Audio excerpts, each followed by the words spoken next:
Hello everyone, welcome back to my channel. So today I wanted to film for you guys the results of my 23andMe Ancestry test. I wanted to film this because I had wanted to do it for so long. So I kind of wanted to share my experience with you guys if you're looking into it, what I liked from it, what I didn't like from it. Actually, I can't really think of too many negatives right now, but we'll see what I can come up with, and kind of share with you guys my ancestry and some of the things that I was pretty shocked by that I would not have known if I had not done this ancestry test. So basically, to start you guys off, I'll kind of walk you through the process of how it works. So essentially, my dad and my stepmom, I'm sorry if you can hear her panting, she's a very noisy dog. Can you keep it down? Shh, quiet. My dad and my stepmom bought this kit for me back for Christmas, and they gave it to me a couple weeks early, so I actually got my results before Christmas. It was a super quick process, but essentially what you do is all the instructions are on the kit. You do have to follow them very specifically because it is DNA, so it is very exact and precise, but you basically get this little tube. I wish I had kept the packaging and like recorded part of this first, but I was just so excited that I just wanted to send it straight away. But you get this little tube, it's about this big, and I think you have to fill it like halfway up with like spit. And it was honestly a lot harder to get spit in there than I thought it was. I was like trying so hard to get spit to come out of my mouth that like I was starting to like get phlegm, which is really gross. So it took a while to get it up to that level, and then you basically put like this liquid inside. When you close it, it like comes out and like fills the tube with liquid, which holds your spit, I guess. I'm not very scientific, but I assume that it just is like a carrier for the spit. And you basically like seal it in a bag, and you put that bag into a box, and then you ship the box off to 23andMe. I think their headquarters are in North Carolina, and so then they start the test. And what I really love about this company is they have an app. I think it's just called 23andMe, and you get to see every step of the process that your kit is going through. So it'll tell you when it's still being shipped, it'll tell you when it arrives to the facility, it'll tell you when they're actually starting the test, when they do the quality inspection, and when they're finally like analyzing the results, which I think is super awesome. So I waited every step of the process. I was looking like every day because I was so excited to get it back, and it came back super quick, like 2.5 weeks. But I think it really depends on where you live and where you're shipping it from, because my sister lives in Colorado and hers took longer than mine did to get to her. So I really think it just depends.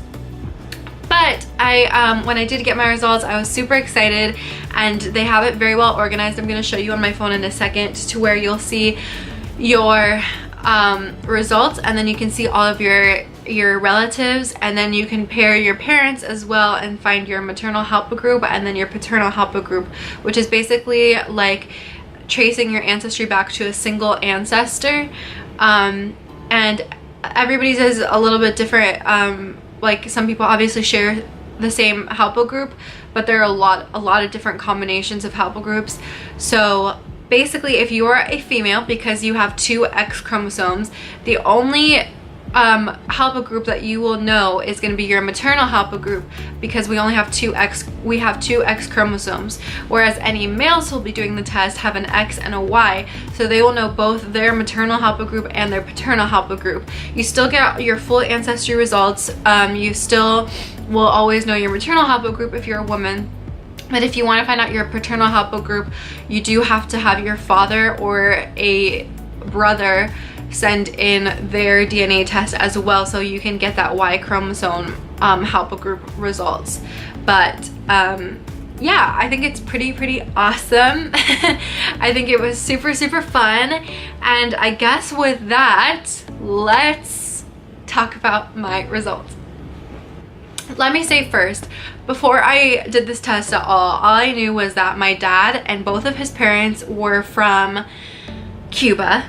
Well, not my dad was from Cuba, but like he's from America, but his parents were born in Cuba.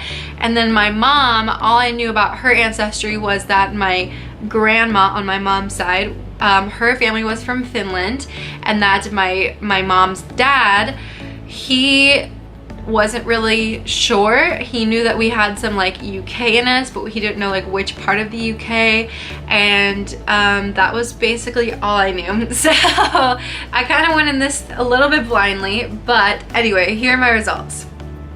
So the biggest percentage of me is European, of course, broadly. It's gonna be 97.7% European, but the biggest breakdown of the European is Spanish and Portuguese, 38.5%. And basically when you do the test, they break it down, and then as they get new results and as they kind of are able to break down the DNA more, they'll kind of go into those subgroups like Spanish and Portuguese, and they'll tell you which one or which combination you are. So they did break mine down, and it says Spain. I actually just saw that this morning, that they narrowed it down to Spain, which means I have no Portuguese in me. I am 38.5% Spanish, which I was actually very, very, very surprised about. It makes sense because I'm very, very light-skinned, and Cubans, native Cubans, are obviously darker, and people from Spain are obviously very lighter. And my grandparents, my abuelos from my dad's side, are very light-skinned as well, so it makes sense that the biggest percentage of us is from Spain. So Spanish, 38.5%. It's most likely just the people from Spain who went to Cuba to colonize it. That is part of my ancestry. But when my mom did it, she actually had some Spanish in her as well. So I apparently got Spanish from both sides. Isn't that exciting? And then the next biggest percentage, which was not a surprise at all, was 23.3% Finnish from Finland. So that was obviously not a surprise because my great grandmother actually was supposed to come here on the Titanic, but she had car troubles and she didn't make it, which we are very, very lucky for, because she was very, very lower class and probably would not have survived. So very thankful for those car troubles. You never know, if you're having a bad day, what you might be missing or how you might be being saved. So just remember that. But she did eventually get here from Finland, and that is the biggest part of my mom's side, is the 23.3% Finnish. Next, this one was a surprise as well. So I am 13.9% British and Irish. And this is pretty interesting to me because I thought I was gonna have some Scottish in me as well, and I didn't know that I was gonna have that big of a percentage, like 13.9% British and Irish. I thought it was just gonna be like maybe 5% or so. But when I did this, my mom contacted her dad and she was asking kind of about more of our ancestry, and he said that we had 2 family members or 2 original families who came here in the 1600s, guys, before the US was even America. And oh no, I can see Nala digging, and I just gave her a bath. She's looking at me because she knows what she's doing is wrong. So we found out that our family came here in the 1600s, which was way before America was even a country, or the United States, I should say, not America, because there's multiple Americas. But I thought that was super, super interesting that we had people come from England and actually colonize America, which is something cool, but also not cool, because there was obviously a lot of aggression and tension happening in that time. But anyway, that is where my family was from my grandpa's side. Next, another big surprise. I am 5.1% French and German, which has not been broken down yet. However, my mom did a 23andMe test and hers was broken down to France. However, my mom, hold on, let me go back and make sure that this is correct. I want to make sure that I don't mess this up. Another great thing about this app is you can look into anybody that you pair with, and you do have to pair with somebody before you're allowed to see their ancestry. So my mom only has 1.9% French in her, which is very, very, very interesting to me, because if my dad's side of the family, we were just thinking that they were just from Spain coming straight to Cuba, but apparently in part of my dad's family, we have either French or German as well, which has not been broken down yet. I'm assuming that it is French, but I'm not quite sure. But that is very interesting to me that my family, which I always just thought of as purely Cuban, do have French in them as well, which I thought was super, super cool. So the next, it just has some that aren't really broken down yet. So 0.6% Scandinavian, which I'm pretty sure is going to be Swedish. And then 0.5% Greek and Balkan, which I'm not sure about either. I'm assuming that it's talking about Balkan. I don't think that I'm any Greek, but like I said, they do continue narrowing it down if you choose to. They will have your ancestry on hand, well, not your ancestry, your DNA on hand for 10 years. They keep it in storage so that they can continue testing on it. So they'll continue breaking down my ancestry as we go. Broadly Northwestern European, 12.7%, broadly Southern European, 2.1%, and broadly European, 1.1%. Then next, another little shocker, East Asian and Native American, 1.2%. So that was broken down into Native American, 1.2%. And originally it told me that that Native American was from Cuba, which totally makes sense because when my family from Spain colonized Cuba, they probably were having some flirtatious moments with the natives. And I'm just saying that politely, but we all know the truth of colonizing and things that happened in that time. So hopefully it was wonderful and lovely, and hopefully it was not anything aggressive, but can't change the past. So I'm just looking into it now. But 1.2% Cuban, so that makes total sense. But today I went on and it said Cuba and Venezuela. I have no idea how I have native Venezuelan in me. We are assuming it's because I talked to my stepmom earlier and she was saying how like people that were richer went and visited Cuba a lot. So maybe I do have native Venezuelans who were visiting Cuba, or maybe the Spanish in me that went to Venezuela first and then they went to Cuba. I really have no idea. I have no direct ancestors from Venezuela, so it had to be somebody from Venezuela getting to Cuba at some point because my family is directly from Cuba. So that was very interesting to me as well. Apparently I'm Venezuelan, guys, which is super, super cool and awesome. Then next, I am 0.7% Sub-Saharan African, so 0.5% Senegambian and Guinean, which is pretty cool. 0.1% broadly West African, and 0.1% broadly Sub-Saharan African, which I just think is super, super cool to kind of look back and see where we all supposedly originated. I just think that's super, super cool.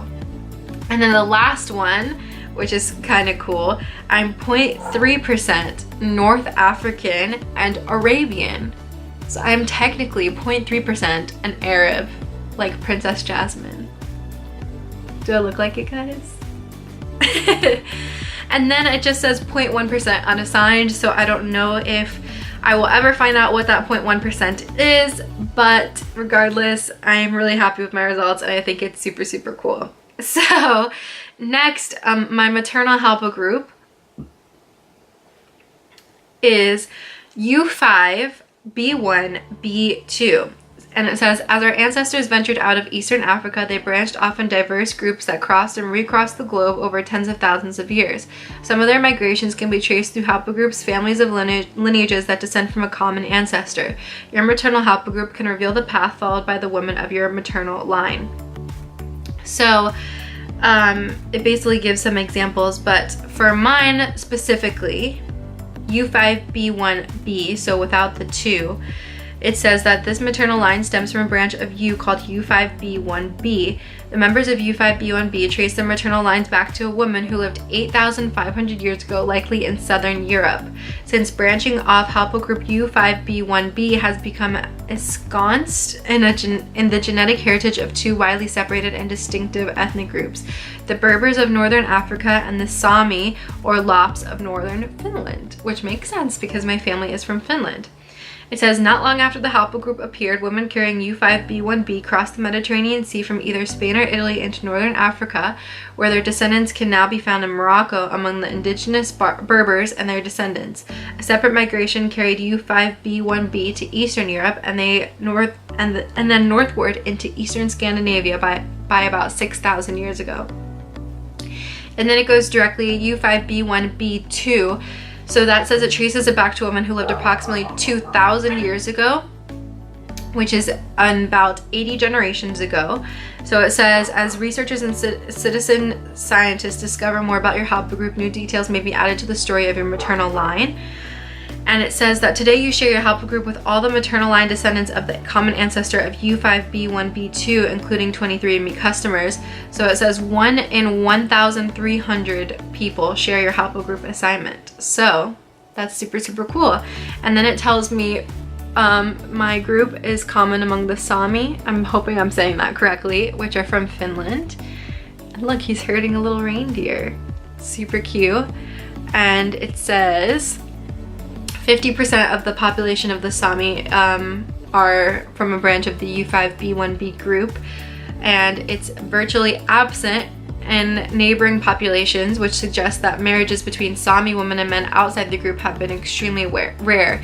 The high prevalence among the Sami of one specific branch within U5B1b has also been used as evidence that the ethnic group's roots lie in Europe rather than Central Asia. Some linguists have suggested an Asian origin for the Sami based on similarities between their language and the ancient Finno-Ugric tongues of what is now Western Russia. So I thought that that was super interesting as well. I love how it gives you such a long explanation for your haplogroup. I'm very interested to see my paternal haplogroup because my dad is going to be doing the test as well. And like I said, you do have to have your dad or a brother take the test to find out your paternal haplogroup. But I think it is just super, super awesome. And really quick, I'll just show you guys kind of how the app works. So you come in, you can see your ancestry. So if you click on it, it'll take you to your ancestry like I showed you guys before. And then, so if you go down, you'll see all the stuff. I have to look so your ancestry timeline, it'll kind of give you a breakdown of what it knows so far. So it shows you how many generations ago people came into your family line. So that's super, super cool. So obviously the closest thing is going to be Finnish and Spanish to me, and then British and Irish, and then the farthest thing is going to be Senegalese, Gambian, and then Native American. And then you can do your paternal inheritance. And then right now, of course, I only have my mom, so it shows all of my mom right here, and then it shows my dad from what was broken down from my ancestry and my mom's ancestry. They could track what my dad was, but again, they cannot track your haplogroup without your dad's DNA. This is just subtracting from my mom, subtracting my mom from my DNA, and then the rest basically gets placed onto my dad. So that's pretty cool. It says my dad is 3% French and German. And then next, so we have scientific details, frequently asked questions, and then you can explore your ancestry. So Spanish and Portuguese, Finnish, British and Irish, Native American, French and German, Scandinavian, Greek and Balkan, Senegambian and Ghanaian, and then North Africa and Arabian. And then next, this part is super, super cool. So it says you can explore your DNA relatives. I'm hoping that this is okay because I'm only showing their names. I'm not paired with anybody but my mom right now. But you can pair with as many people as you want. I didn't really feel it necessary because the closest person I have is a second cousin to me. So obviously there's my mom at the top. We have 50% shared DNA. Obviously, because she's my mom. And then so it shows all the people that I'm related to, and then it shows how closely related you are to them. So and then once you have your parent do it, at least one parent, it will tell you which side they're from. So the first person doesn't say, so it's probably from my dad's side. The next person is a second cousin, 4.4% DNA shared. It says female, mother side. so it can tell me which side it's from. But it'll always tell you like second cousin, second to third cousin, second to fourth cousin, third to fourth cousin, third to fourth cousin. And it just keeps telling you as you go down. And I have, I think it said 1,081 DNA relatives. Oh, 1,087 DNA relatives. So that's pretty cool. You can learn more about your relatives, and then your ancient DNA. So it tells you your Neanderthal ancestry, which is super cool. So I have 267 Neanderthal variants, which is 62% fewer than most. This is less than 62% of 23andMe customers. So it says that generally most people have like 300 or so, I think is what it says. But it basically says Neanderthals were ancient humans who interbred with modern humans before becoming extinct 40,000 years ago. This report tells you how much of your ancestry can be traced back to Neanderthals. So 267 Neanderthal variants. My mom has 316. My stepmom has 223, but my stepmom and I don't share any DNA, obviously. So that's basically just to give you kind of a range. My mom has a ton, and then I'm in the middle, and then my stepmom doesn't have very many. But what's really cool is it will tell you some of your traits, how they can be influenced by your Neanderthal heritage, which is just so cool. So like for example, straight hair, there's 0 variants associated with having straighter hair, which makes sense because I have curly hair. Less likely to sneeze after eating chocolate. Didn't know that was a thing, but it says I have 0 variants associated with a reduced tendency to sneeze after eating dark chocolate. Less back hair, 1 variant found. So 1 Neanderthal variant associated with having less back hair. So that's nice because I do not have back hair, and neither does my husband, which obviously we don't share DNA, but I'm curious for him to do the test because he probably shares a variant with that as well. And then height, 0 Neanderthal variants associated with your height, but then it gives you like a history of the Neanderthals. There we go. So it shows kind of how they got there, and then it kind of tells you where they were at different periods in time. You can open those up and see. I thought that was just super cool as well. And again, they're constantly learning.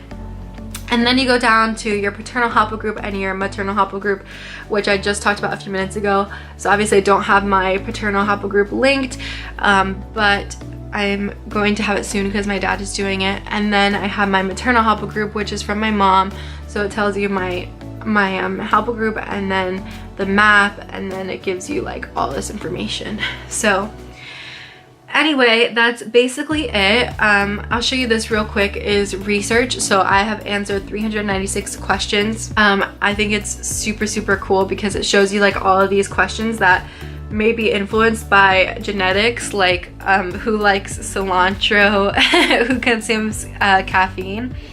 So I think that's super cool. I try to answer as many as I can. Sorry, I'm like leaning forward so much. I try to answer as many as I can to try to help with the research. And then after the research, you can go down to connections, which is where I am right now. So we have my mom at the top and then my stepmom underneath. And you pick what you want to share with somebody. You never have to share anything. I do have an invitation. I don't know who this person is, so I haven't accepted it, but I have no problem. Obviously, I'm sharing a video about my ancestry. I have no problem sharing my ancestry with people, so if they want to connect, that's fine with me. But if you are going to do this, obviously you do not have to connect with anybody you don't want to. And then last is just the settings, so you can update your personal information, order another kit, things like that. I think once you do your first DNA kit, you can have a discounted one for your second, because you can do like a health one where you learn like what diseases you may be susceptible to with your genetics and things like that, which I think is super interesting.